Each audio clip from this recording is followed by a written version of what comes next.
ابے 15.5 بچوں کے باپ سے کہتا ہے کہ بلبل کی نظر سے دیکھ، میں تو باپ ہوں تیری اس بلبل کا۔ اس نے رابعہ کی طرف اشارہ کیا۔ پوچھنا تو مجھے اس سے چاہیے کہ تیرے ساتھ یہ سلوک کیوں ہو رہا ہے؟ پھر کیا ہونا چاہیے؟ میں نے ہنس کے کہا، چھترول، تیری تو 5 وقتہ چھترول ہونی چاہیے۔ وہ شور مچانے لگا، اور روز تجھے کھانے چاہیے پہلے 100 پیاز، پھر 100 جوتے پڑنے چاہیے سر پر، سر منڈوانے کے بعد دماغ آ جائے رائے راست پر تو شادی۔ میں نے ہنستے ہوئے کہا، تیرے ساتھ تو یہی ہوا تھا شادی سے پہلے۔ رابعہ، مجھے بڑا تاؤ آ رہا ہے، اس سے کہو مرغا بن جائے، 100 بار آزان دے کر کہے میری توبہ، آئندہ کسی کی طرف نظر بھی اٹھا کے دیکھوں تو۔ رابعہ مسکرائی، چلو اس بار معاف کر دو۔ معاف تو خیر میں نے کر دیا تھا، لیکن تم اس کے گلے میں پٹا ڈال دو بی بی، ورنہ یہ ہو گیا ہے آوارہ۔ اسے باندھو کسی کھونٹے سے، تیرا تو اب مزار بھی یہیں بنے گا بیٹے۔ میں نے کہا، دیکھ منظر، میں ابھی سے صاف بتا دیتا ہوں، میں یہاں قید ہو کے نہیں رہ سکتا۔ تو پھر جیل چلا جا، بڑی بے چینی سے انتظار کر رہے ہیں سب تیرا۔ وہ بولا، پھانسی چڑھ جا، ایسے مر مر کے کیا جینا، تو اس سے زیادہ تو ہم مرتے ہیں پریشانی میں۔ یہ کیا ہے؟ میں نے آ بھر کے کہا، ایک شعر عرض ہے۔ اس نے شیلی کے پاسپورٹ دیکھتے ہوئے کہا، مرحومہ کی باقیات کو سامنے رکھے رو رہا تھا تو؟ مجھے بتا، لاش کہاں ہے اس کی؟ میں بتاؤں؟ میں کیسے بتاؤں؟ تیرا تو باپ بھی بتائے گا، بھوتنی کے۔ مجھے معلوم ہے یہ سب تیرا حرامی پن ہے، لاش تو نے ہی غائب کرا دیا، اب کہیں اس کا مزار بنائے گا اور وہیں مجاور بن کے بیٹھے گا۔ عشق کے بحر ظلمات میں دوڑنے والے اندھے گھوڑے۔ ویسے لڑکی ایسی تھی مس رابعہ، اس بیچارے کو معاف کر دو، میں بھی ہوتا تو بدک جاتا۔ رابعہ نے کہا، کیا جرم ہے ان کا جو میں معاف کروں؟ بس یہی ڈیل دے رکھی ہے نا تم نے، اسی کا نتیجہ ہے سب۔ میری بیوی کو دیکھو، کیسا باندھ رکھا ہے مجھے، جیسے چور باندھتے ہیں مال غنیمت۔ اس کے لیے تو مال غنیمت ہی ہوں میں۔ جانتی ہے نا کہ دوسرا کاٹ کا الو کہاں ملے گا، سب کو ایک ہی ملتا ہے۔ تم بھی پر کاٹ دو اس کے، ورنہ میں بتا رہا ہوں بڑی ناخلف اولاد ہے یہ تمہاری۔ آپ بھی یاد کرتے ہیں، رابعہ جھیپ کر بولی۔ میں نے کہا، منظر کیا یہ تیری معلومات اپ ٹو ڈیٹ نہیں ہے؟ تجھے معلوم ہے آج کیا ہوا تھا؟ منظر بولا، اپنے برخوردار وقار یوسف نے خلاصہ سنا دیا تھا مجھے فون پر۔ ہاں، وہ میں نے 2 پیس بھیجے تھے۔ رابعہ ہنسی، بڑے چون کے بھیجے تھے، کہاں سے ملے؟ وہ اپنا ایک جاننے والا تھا، اللہ کو پیارا ہوا، اس کے گھر میں کئی سال رہے، بعد میں بیوی اپنے انڈے بچے سمیٹ کر میکے چلی گئی تو ان کی چھٹی ہو گئی تھی۔ 2 جگہ انہیں مرضی کے مالک نہیں ملے۔ شعر نہیں سنتے ہوں گے؟ ہاں، ایک تو خود شاعر تھا، وزن ردیف قافیے پر اعتراض کرتا رہتا تھا اور ان کی فکر کو بھی عامیانہ قرار دیتا تھا۔ دوسرا گجراتی میمن تھا اور اس کی بیوی تو سوتے میں بھی بولتی تھی۔ وہاں یہ کیا بولتے؟ مجھے خیال آ گیا کہ رابعہ کی اچھی کمپنی رہے گی، پیسے کا مسئلہ نہیں ہے بیچاروں کو، ایک ٹھکانہ چاہیے اور تھوڑی سی محبت۔ زمانہ ایسا ہے کہ لوگ پیسہ بھی دیتے ہیں تو عزت کے بغیر۔ میں نہیں جانے دوں گی یہاں سے، رابعہ نے کہا۔ منظر نے بری، کاش تم نے کہا ہوتا کہ ہم اور پھر ہماری اولاد بھی ان کا پیچھا نہیں چھوڑے گی، صرف میں نے کہا، منظر بار بار ایک ہی بات مت کر، میں شادی ضرور کروں گا، لیکن پہلے یہ معاملات تو سمیٹ لوں۔ منظر نے اپنے جوتے کی طرف ہاتھ بڑھایا، بوتنی کے تیرے ان معاملات کی اور تیری تو ایسی تیسی، خود پھیلاتا جاتا ہے، سمیٹے گا کون؟ تیرا باپ؟ اس کا تو یہی علاج ہے۔ نہیں منظر، اب میں واقعی سمیٹ دینا چاہتا ہوں۔ یہ جو کچھ ہوا یہاں آنے کے بعد غلط تھا، مگر زندگی کے حادثات آدمی کا مقدر ہو تو انہیں کون روک سکتا ہے؟ سچ فرمایا آپ نے، پتہ نہیں کب میں نے بھی چاہا تھا کہ اب پیداوار روک دوں، مگر وہ کیا شعر ہے، مٹی بہت زرخیز ہے ساکھی۔ میں نے کہا، پہلے میرا ارادہ تھا کہ شیلی کے ساتھ لندن بھاگ جاؤں، نیک نیتی کے ساتھ میرا دل بھی چاہتا ہے کہ نیلو کے ساتھ بھاگ جاؤں، نیت تو بعد میں خراب ہوتی ہے۔ منظر بولا۔ رابعہ ہنسنے لگی، میں بابی کو بتا دوں گی، وہ اسے معلوم ہے، میں خود بتا چکا ہوں کئی بار۔ سچ کسی سے تو بولنا چاہیے، وہ سمجھتی ہے کہ یہ بوتنی کا اب کہاں جائے گا، اس کے ساتھ تو ڈریکولا بھی فرار نہ ہو۔ منظر نے کہا، میرا پلان کچھ اور تھا۔ اس کی منظوری مرحوم نقوی صاحب نے بھی دی تھی کہ بیٹا مقدمات تو ختم ہونے سے رہے، یہاں تم کمبل کو چھوڑو گے، مگر کمبل کب تمہیں چھوڑے گا؟ یہ مقدمات کی دلدل ایسی ہے کہ تم اس میں اترتے جا رہے ہو، باہر نکلنے کی کوشش ہی فضول ہے۔ کہا تو ٹھیک ہی تھا انہوں نے، یہ شیلی کی تجویز تھی، خدا جانے اس میں وہ کس حد تک مخلص تھی۔ تجھے ورگلانے میں وہ ضرور مخلص ہوگی، اب میں کیا کہوں اسے، عورت ہی عورت کی دشمن ہوتی ہے بی بی رابعہ، یہ بڑی تلخ حقیقت ہے۔ اسے فرشتہ اجل نہ لے جاتا تو وہ لے گئی تھی اس بوتنی والے کو۔ میں نے کہا یار اب تو کوئی میرے کہے کا اعتبار نہیں کرتا، مگر خدا گواہ ہے مجھے امید کی ایک صورت نظر آئی تھی۔ میں لندن جاتا فرضی نام سے، اصلی نام سے مجھے وہاں کوئی داخل نہیں ہونے دے گا۔ نقوی صاحب نے لائن کلیئر کرانے کا وعدہ کیا تھا۔ وہاں سے 2-4 ماہ بعد میں لوٹتا، 2-4 سال بعد 2-4 بچوں کے ساتھ۔ منظر مجھے غصہ آیا تو تیرا یہ پیٹ پھاڑ دوں گا، ہمیں کچھ اور بھی پھاڑ دے، زمانے نے پہلے ہی پھاڑ دیا ہے سب کچھ، اب تو دل چاہتا ہے کپڑے پھاڑ کے نکل جاؤں کہیں، تو بتا کہاں جاؤں؟ میں نے کہا پاگل کھانے، اب بیچ میں مت بولنا۔ جب میں لندن سے واپس آتا تو میرا حلیہ بھی بدلا ہوتا اور نام بھی۔ میں اپنے ماضی کو بلا کے ایک نئی زندگی کا آغاز کرتا۔ 2-4 افراد کے سوا، یعنی تم لوگوں کے سوا، کسی کو معلوم نہ ہوتا کہ میں وہی سکندر بخت ہوں۔ کیا بن کے آتا تو مولوی نعمت اللہ سیال کوٹی؟ ظاہر ہے میک اپ سے حلیہ بدل کے آدمی کتنے دن رہ سکتا ہے۔ ہاں مستقل داڑھی مونچھے بڑھا کے بندہ اپنا سٹائل تبدیل کر سکتا ہے، بال رکھ کے۔ کچھ عرصہ کراچی میں بھی رہا ہوں، کوئی بزنس کرتا، اپنا ایک حلقہ بناتا جس میں مجھے جاننے والے کسی اور نام سے جانتے۔ میرا بیک گراؤنڈ بھی مختلف ہوتا۔ میں ہفتے میں ایک بار نائٹ کوچ سے لاہور آتا اور نائٹ کوچ ہی سے چلا جاتا۔ تم سے رابطہ ایسے رکھتا کہ کسی کو کانوں کان خبر نہ ہو، اور 1-2 سال بعد جب دنیا سکندر بخت کو ڈھونڈنے میں ناکامی کے بعد تھک ہار کے بیٹھ جاتی، تم سب دنیا کے سامنے اسے رو پیٹ کے صبر کر لیتے۔ یہ مشہور کر دیا جاتا کہ وہ مرد حق پرست تھا تو اللہ کو پیارا ہوا، تو میں لاہور منتقل ہو سکتا تھا۔ فی الحال یہ پروگرام تو ختم ہوا، لیکن اس منصوبے کے بلیو پرنٹ پر دوسرا منصوبہ زیر غور ہے۔ کس کے زیر غور ہے؟ تیرے زیر غور ہے تو ابھی سے نامنظور، اور ہم غور فرما رہے ہیں تو منظور۔ منظر نے کہا منصوبہ یہ ہے کہ روپوشی کے پروگرام پر یہاں عمل کیا جائے۔ لندن جانے کی بجائے میں اسی زیر زمین قید خانے میں رہوں اور کسی کے ساتھ نظر نہ آؤں۔ میرے مشیران یعنی تم سب میری گمشدگی کی افواہ پھیلا دو۔ دشمن آسانی سے چکر میں آنے والے نہیں ہیں، وہ اسے افواہ ثابت کرنے کی سر توڑ کوشش کریں گے، مگر انتظام اتنا پکا ہو کہ انہیں میرا سایہ تک نہ ملے۔ پھر آپ بھوت بن جائیں، وہ کسی کو نظر نہیں آتے اور ان کا سایہ بھی نہیں ہوتا۔ غالب نے کہا تجویز تو یہ بھی تھی کہ میں سلیمانی ٹوپی اوڑھ کے سب کی نظروں سے غائب ہو جاؤں، مگر سب کے درمیان رہوں۔ مجھے سب تجاویز ایک ہی سی ناقابل عمل لگتی ہیں، انڈر گراؤنڈ رہنے کی اسکیم سمیت۔ میں نے کہا کیوں؟ یہاں رہنے میں کیا ہے بھوتنی کے؟ مفت کی روٹیاں توڑو، لمبی تان کے سو جاؤ۔ ناز نخرے اٹھانے والی ایک چھوڑ دو ہیں۔ میں 6 مہینے ساری دنیا سے کٹ کے اس قید خانے میں رہا تو پاگل ہو جاؤں گا۔ غالب بولا وہ تو خیر سے آپ ہیں، دھمکی یہ دینی چاہیے کہ میں ٹھیک ہو جاؤں گا۔ دیکھ پیارے، اگر ہم نے فیصلہ کر لیا نا تو اس پر عمل بھی کریں گے۔ جیل کی طرح تجھے باندھ دیں گے کسی کونے میں اور وہیں کھولی بنا دیں گے تیرے لیے۔ پاگل ہوتا ہے تو شوق سے ہو جا، پہلے ایک مسئلے سے نمٹ لیں، پھر دماغ کا علاج بھی کرا لیں گے۔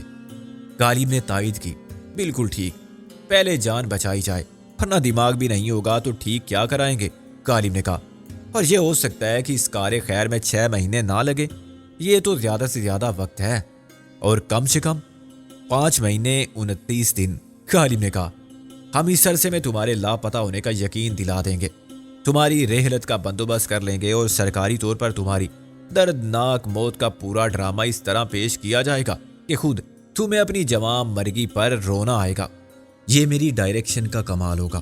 یہ بہت مشکل بلکہ ناممکن ہے۔ جھوٹ کا پتہ چل جائے گا۔ دلاور اینڈ کمپنی ہی نہیں، پولیس والے بھی ہیں۔ اب تو وزارت داخلہ کا اوپر سے دباؤ بھی ہوگا کہ دیکھو یہ کوئی چال تو نہیں ہے، زندہ آدمی کو اتنی آسانی سے مرحومین میں شامل نہیں کیا جا سکتا۔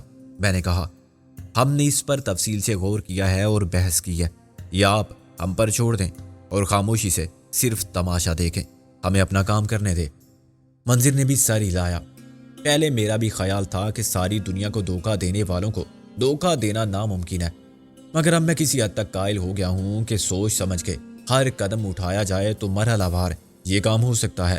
منظر نے کہا مگر شرط یہی ہے کہ دنیا 6 مہینے تیری یہ منحوس شکل نہ دیکھے۔ شکل کو کچھ مت کہنا، بڑی بڑی یکتائے روزگار حسینانے پری جمال اس پر فریفتہ ہوئی ہیں۔ میں نے کہا کہ اسے رابعہ کو دیکھا۔ منظر نے عادت کے مطابق گلا پھاڑ کے کہکا مارا سالے یہ غلط فہمی ہے تیری. ابے یتیم لاوارث سمجھ کے کسی نے ترس کھاتے ہوئے تجھے گود لے لیا. میں نے تصحیح کی. گود میں لے لیا. گود عرف آغوش محبت. رابعہ نے خفگی سے کہا وقو مت. منظر نے کہا 6 مہینے کی جیل کاٹ لے, سارے کیس ختم ہو جائیں گے, ورنہ میں بتا دوں گا بیٹا, اس بار تو پکڑا گیا تو میں یا رابعہ تیری ضمانت تک نہیں کرا سکیں گے. پولیس بڑی سرگرم ہوگی تیری تلاش میں, ہر جگہ چھاپے مارے گی. ہم سب کے گھروں کی اور دفتروں کی نگرانی ہوگی, ہمارا پیچھا کیا جائے گا یہ دیکھنے کے لیے کہ کہیں گاڑی کی ڈکی میں تو سکندر بخت نہیں ہے, برقع اوڑھ کے تو نہیں بیٹھا ہوا ہے, آنا جانا کہیں نہیں ہے, نہ دن کے اجالے میں نہ رات کے اندھیرے میں. میں نے نفی میں سر ہلایا.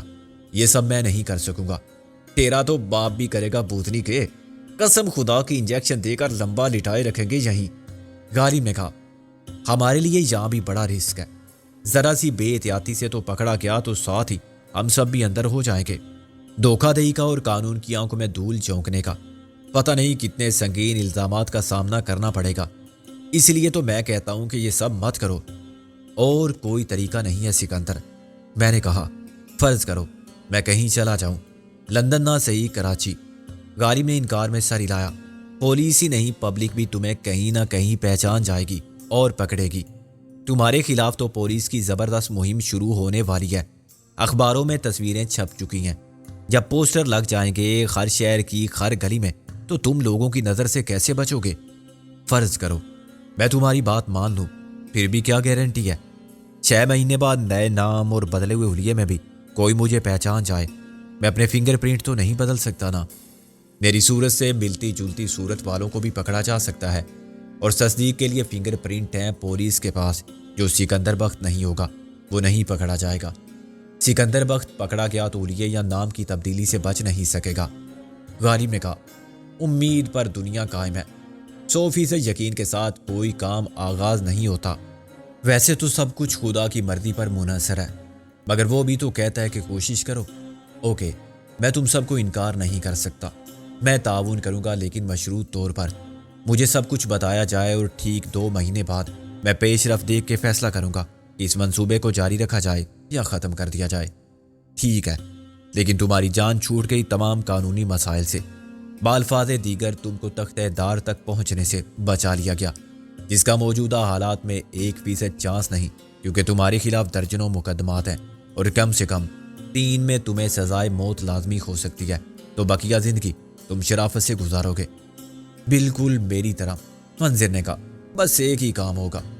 میں نے جلدی سے کہا بس میں سمجھ گیا, لیکن میں بھی ایک بات لگی لپٹی رکھے بغیر بتا دینا چاہتا ہوں. میں اپنے مقصد سے دستبردار نہیں ہو سکتا. ابے کون سا مقصد؟ وہی بینڈ باجے کے ساتھ رخصتی. منظر نے کہا پھر دن رات فیکٹری چلاؤ. کون سی فیکٹری؟ غالب نے کہا بی پی فیکٹری. اور کون سی فیکٹری؟ غالب کے گھوڑے بی پی, وہ ڈبل روٹی اور ٹافیوں والی فیکٹری, کیا وہ خریدنے کا پروگرام بھی ہے؟ منظر گلا پھاڑ کے ہو کرنے لگا. ابے گاؤدی شادی کے بعد وہ فیکٹری میں کیسے چلا رہا ہوں؟ بچہ پروڈکشن فیکٹری. رابعہ کا رنگ لال پڑ گیا. تم بھی حد سے بڑھ جاتے ہو بےہودگی میں. میں نے فوراً سنجیدگی سے کہا منظر ابھی تک میرے باپ کے قاتل آزاد گھوم رہے ہیں. یہ ٹھیک ہے کہ درمیان میں زیادہ اہم مسائل نے مجھے ذاتی انتقام کے مقصد کو التوا میں رکھنے پر مجبور کر دیا تھا, لیکن میں اس خیال کو دل سے نکال نہیں سکا. مجھے آج بھی خیال آتا ہے کہ میرے والد کے ساتھ دلاور نے کتنا انسانیت سوز ظلم کیا تھا, اور ان کو کتنی بے رحمی سے تڑپا کے مارا تھا, اور وہ کتنی بے بسی سے سب برداشت کرنے, خاموش رہنے پر مجبور کر دیے گئے تھے. تو میرا خون میری رگوں میں سنسنانے لگتا ہے. مجھے بعض اوقات شرم آتی ہے اپنے آپ سے کہ میں نے ابھی تک انہیں سزا دینے کے لیے کچھ نہیں کیا. میری غیرت مر گئی ہے کیا؟ یار یہ انتقام تو کس سے لے گا؟ غالب نے کہا سب سے. میں مسلمان ہوں اور پٹھان ہوں نسلاً. میں نے کہا ہم قصاص کے اصولوں کو تسلیم کرتے ہیں, آنکھ کے بدلے آنکھ, جان کے بدلے جان, اور میرا پٹھان خون انتقام کو انصاف سمجھتا ہے. یہ میری بے حسی تھی کہ دلاور کے دل میں خوف نہیں رہا تھا. وہ سمجھتا ہے بات پرانی ہو گئی اور میں بھول گیا. نہیں, میں اس کے جرم کو کیسے بھلا سکتا ہوں؟ منظر نے مایوسی سے کہا اچھا یار, جو تیری مرضی ہے وہ کر, لیکن ہماری بھی کوئی حیثیت ہے یا نہیں؟ غالب نے کہا پہلے تم ہماری بات مانو, اپنی جان بچاؤ, پھر جو چاہو کرو. ہم تمہارے ساتھ ہوں گے۔ میں نے رابعہ کی طرف دیکھا۔ شاید تم اتفاق نہ کرو اس سے، لیکن میں مجبور ہوں۔ نہ میں تم کو کھونا چاہتا ہوں اور نہ اپنے مقصد سے دور ہونا قبول کر سکتا ہوں۔ تمہیں انتظار کرنا پڑے گا۔ اس نے بڑے سکون سے کہا۔ میں انتظار کر رہی ہوں اور کرتی رہوں گی۔ یہ انتظار غیر معینہ حد تک طویل بھی ہو سکتا ہے، میں نے کہا، مگر میرا وعدہ محدود ہے، زندگی کی آخری سانس تک۔ رابعہ نے سر جھکا کے آہستہ سے کہا۔ میں نے سکون کی گہری سانس لی۔ تم نے میرے دل کی سب سے بڑی خلش دور کر دی ہے۔ یہ وعدہ ہی میرا سب سے بڑا سہارا ہوگا۔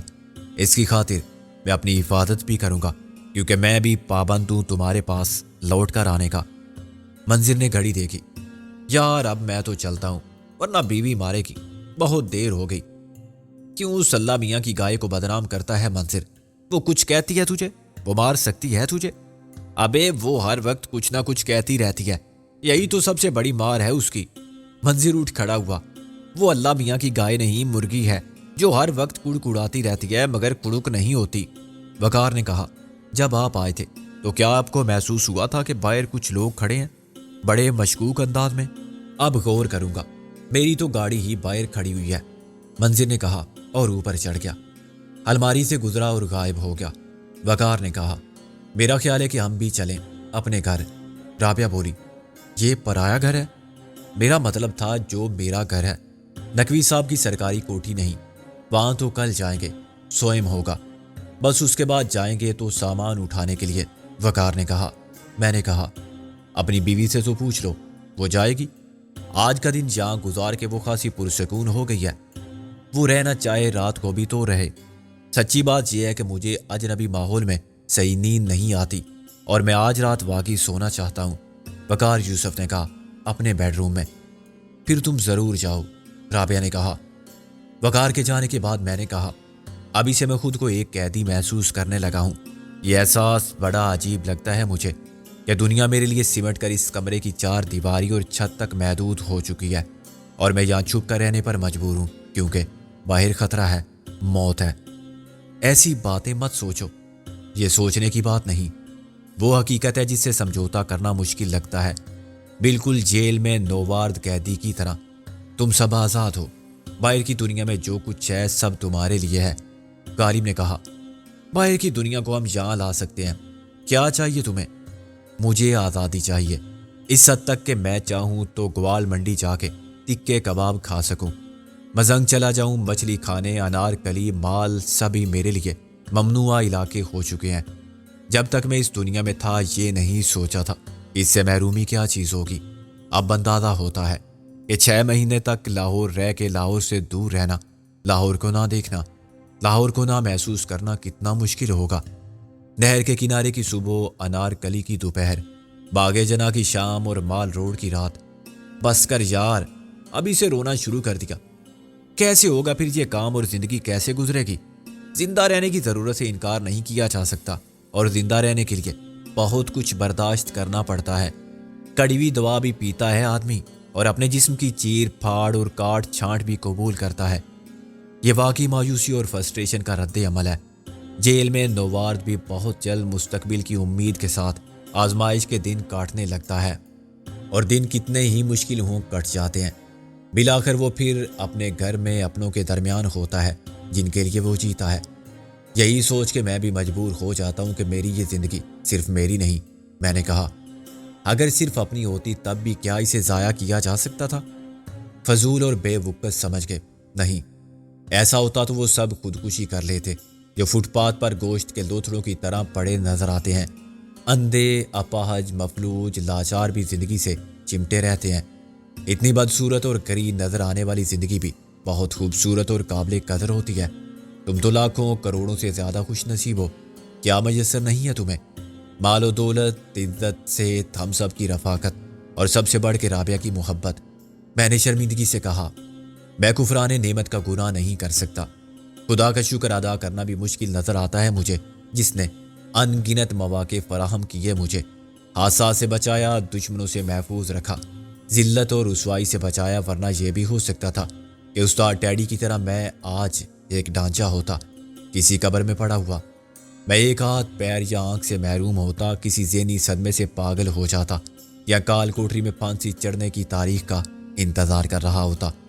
یہ سب دستے قدرت کی عنایت ہے کہ اس نے مجھے زندگی کی بدصورتی سے دور رکھا اور سارا حسن میری چوری میں ڈال دیا۔ کون کافر اپنی خوش نصیبی کا اقرار نہیں کرے گا؟ عملی اقرار یہی ہے کہ تم زندہ رہو، زندگی کی جد و جہد کرتے رہو۔ وہ میں ضرور کروں گا، بس مجھے اس بزدلانہ طریقہ کار سے اختلاف تھا۔ چوہے کی طرح بل میں گھس جانا اس خوف سے کہ باہر نکلنے میں خطرہ ہے، بس اس خیال سے میرا ذہن باغی ہوتا ہے۔ مجھے پھر ٹیپو سلطان شہید کا قول یاد آتا ہے کہ گیدڑ کی 100 سالہ زندگی سے شیر کی ایک دن کی زندگی بہت بہتر ہے۔